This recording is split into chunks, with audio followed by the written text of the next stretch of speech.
I had about 8 weeks.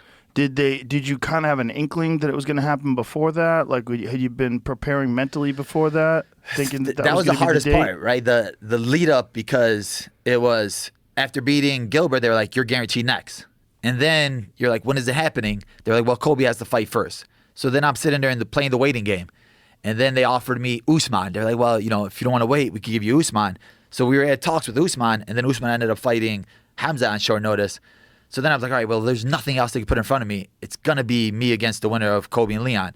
Then that fight happens, and then Leon's trying to brush it off like, nah, there's still other guys I could look at and see who's next. And he even brought up Gilbert Burns. And I'm like, bro, I just beat Gilbert Burns. So I'm sitting there, you know, in limbo, like, what's happening? I'm calling my manager every day, and Ali's my manager, and he's like, bro, trust me, Dana's not going to go against his word. He's going to give you the shot. He's going to give you the shot. And then all of a sudden 300 comes up, and I'm like, oh, so we're probably going to be 300.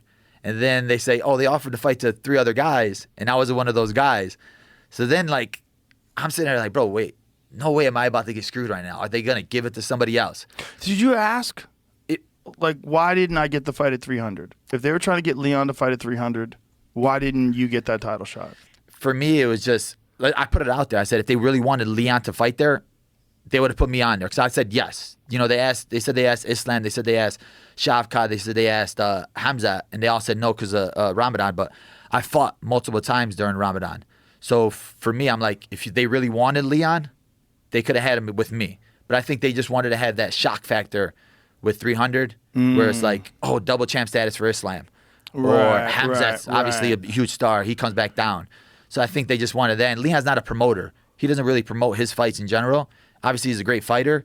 But for 300, I think they want somebody that's going to try to push the event. Yeah, but still.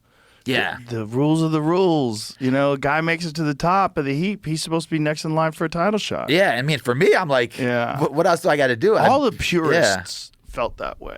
I didn't see anybody who's like a real solid MMA fan who felt that was a lot of the casuals.